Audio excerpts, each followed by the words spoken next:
का क्या नाम है? अपनी कंपनी का नाम मैंने रखा है स्टडी फॉर नॉलेज इंस्टीट्यूट। तो ये नाम और कोचिंग के रखा है।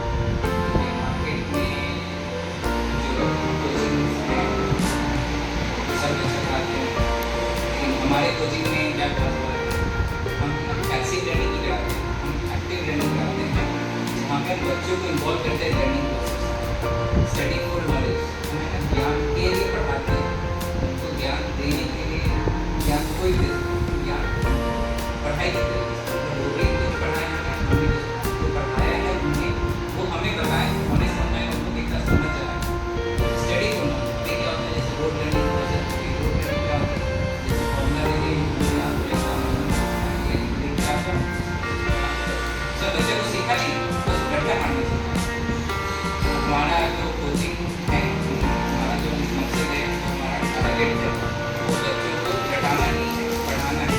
और पढ़ाना ऐसा है कि उनको चीज़ें सीखने को मिले, ना कि रटने को। टाइमिंग क्या है? कोचिंग की टाइमिंग है हमारी सुबह 7 से 8 11 की बैच है, 8 से 12 की बैच है, फिर 9:30 to 11 यूपीएससी एसएससी का रीजनिंग क्लास है, और अभी 4 to 5 PM क्लास है, फिर सीए और सीयूटी का भी बैच हम स्टार्ट करेंगे। ऑफलाइन ऑनलाइन दोनों की सुविधा है। अभी मुजफ्फरपुर में जो है उनके लिए सिर्फ ऑफलाइन ही है, फिर ऑनलाइन है तो अभी इंडिया रीजन कवर नहीं कर रहे हैं, यूपी या इंडिया के एनआरआई हैं उनको करते हैं। अच्छा, एक इम्पोर्टेंट क्वेश्चन ये है कि अगर किसी को शौक हो आपसे पढ़ने का और पता चले कि उनके माता पिता दुनिया में नहीं, या उनका कोई हेल्प करने वाला नहीं, तो शौक करके आपसे तो आप किसी को पढ़ा सकते फ्री में अभी तो हमारे पास ये सहूलत नहीं है, लेकिन अगर हम आगे बढ़ते हैं तो उनका भी ख्याल रखेंगे। हैं। अब ये कोचिंग खोलने का आपका ख्याल कब से है? कोचिंग कोचिंग खोलने का ख्याल 2 साल पहले था, लेकिन उधर मुझे तजुर्बा था, लेकिन मुझे ऑनलाइन पढ़ने का तजुर्बा था। तो ऑफलाइन पढ़ाने के लिए मुझे तजुर्बा करना था, तो मैं इसके लिए गया। मुझे जहाँ अपॉर्चुनिटी मिली वो कर्नाटका में हनुमान एजुकेशन फाउंडेशन है, वहाँ पे मैंने 2 साल पढ़ाया। वहाँ पे मैंने यूपीएससी और केपीएससी एस्पिरेंट्स उनको सीसेट कराया था, तो वहाँ से मैंने ऑफलाइन पढ़ाने का तजुर्बा हासिल किया। फिर मैं यहाँ पे कि आपकी इस कोचिंग में स्टडी फॉर नॉलेज में सिर्फ एक ही सब्जेक्ट मैथ पढ़ाना है, और भी सब्जेक्ट का आगे फ्यूचर में टारगेट है? इस साल तो सिर्फ मैथमेटिक्स ही टारगेट है स्कूल करिकुलम के हिसाब से, और जो कॉम्पिटिशन वाले हैं उनको मैथ्स एंड रीजनिंग। तो सीए वाले उनके लिए मैथ्स रीजनिंग एंड स्टैटिस्टिक्स हैं, और जो सीयूटी की तैयारी कर रहे हैं उनके लिए GK, current affairs and maths and reasoning. जो सेक्शन 3 में है उनको वो चीज़ें कवर की जाएगी। बाकी जो सब्जेक्ट हैं वो अगले साल से कोशिश करूँगा मैं अकोमोडेट तो करूँगा। ये स्टूडेंट आपके कोचिंग में ये क्वेश्चन करते हैं कि सर हमको नहीं समझ में आया, आप उसको समझा रहे हैं तब भी बोला उनको नहीं समझ में आया, तो उसके लिए फिर क्या करेंगे?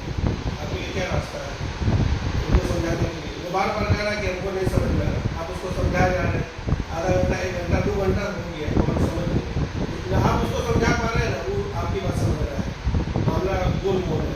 जैसे स्टूडेंट ऐसे स्टूडेंट का क्या करना है कि अभी ये देख उसको जब समझ नहीं आ रहा, हो सकता है वो किसी टेंशन में हो या कुछ हो या कुछ सोच रहा हो तो समझ नहीं आ रहा हो, या जिस तरह से मैं समझाना चाह रहा हूँ वो समझ नहीं आ रहा, तो मैं बोलूँगा उसको आज इस टॉपिक को रिटेन करते हैं, कुछ नया पढ़ते हैं, उस टॉपिक को 1 हफ्ते बाद उसे डिस्कस करेंगे। तो क्योंकि अभी मैंने उसको डिस्कस कर लिया 4 बार, तो उसके दिमाग में वो चीज़ अगले 1 हफ्ते तक घूमेगा, तो 1 हफ्ते बाद जब समझाऊँगा तो शायद उसको समझ आ जाए। आपका इस कोचिंग के ताल्लुक से आपने जो मेहनतें की है उस एतबार से आपको कितनी उम्मीद है कि हमारा कोचिंग कितना तक के लोग इसको फॉलो करेंगे, या कितना हमारा कामयाब होगा मार्केट में? और आपने जितनी मेहनत की होगी उस मेहनत पर कितना आपको भरोसा है? मुझे अपनी मेहनत पे पूरा भरोसा है, अब कामयाबी देना ऊपर वाले का। स्टूडेंट के लिए कुछ वर्ड आपका है?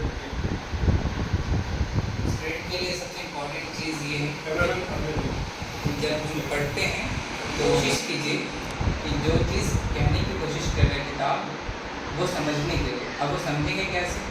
जैसे कोई टॉपिक दिया हुआ है, जैसे आज हमारे पास बहुत अच्छे हैं, तो उनसे मैंने बहुत बेसिक से सवाल पूछा, what is a rational number? तो सबने बोला a number which is in the form of p by q, q not equal to 0, where p and q are integers. तो मैंने बोला बहुत अच्छा, वेरी गुड, लेकिन वो जवाब सिर्फ 50% ही करेक्ट है। तो वही अभी रैशनल नंबर का सिंपल डेफिनेशन मैंने रटा हुआ तो वही बता दिया, लेकिन मैंने उनको बोला this is still 50% correct, you can add on. तो उन्होंने बोला कि सर हमें नहीं पता है, बुक में ये लिखा हुआ, हमें पढ़ाया यही गया। तो वही चीज़ है, उससे थोड़ा सा आगे बढ़ना होता है। आगे कैसे बढ़ेंगे? जब तक जो टीचर पढ़ाए, जब तक अगर जो टीचर पढ़ाए उसके अलावा आप एक्सप्लोर नहीं करेंगे। तो जो टीचर ने बताया वही आपको पता है ना, लेकिन जो एक्चुअल क्या है वो आपको नहीं पता।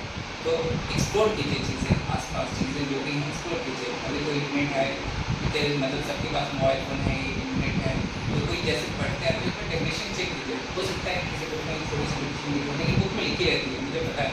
तो बच्चे ऊपर याद करते हैं, इसलिए वो दिक्कत आती है। तो रैशनल नंबर का बेसिक डेफिनेशन है a number which is written in the form of p by q with q not equal to 0 and p and q are integers, और a number which can be converted into p by q form where q not equal to 0, p and q are integers। एक number जो p by q के form में है वो integers rational number है, वहाँ पे p और q इंटीजर्स और q not equal to 0। या तो वो नंबर जिसको p by q के फॉर्म में कन्वर्ट कर सकते हैं, q not equal to 0 है, p और q इंटीजर्स है। तो यहाँ पे दो इसके डिवीजन, ठीक है। तो ये चीज़ आपको पता होना चाहिए, p by q के फॉर्म में है वो तो रैशनल नंबर नहीं, लेकिन जो इसको p by q के फॉर्म में कन्वर्ट कर सकते हैं वो भी रैशनल नंबर है। तो ये दो चीज़ें, वो पहला पार्ट बताया था, दूसरा पार्ट छोड़ दो। दूसरा पार्ट इंपॉर्टेंट है, पहला पार्ट तो कोई नहीं बता सकता। यही दूसरा पार्ट आपकी ज़िंदगी का आगे बढ़ने का पिलर बनेगा, अंडरस्टैंडिंग इम्पॉर्टेंट है। तो कुल मिला के कहना ये है कि पढ़ाई कीजिए, समझ कीजिए, आप आगे बहुत बढ़िएगा। चलिए, आपको बहुत बहुत शुक्रिया क्वेश्चन बोलने के लिए। स्टडी फॉर नॉलेज ऊपर वाला आपको कामयाब करेगा।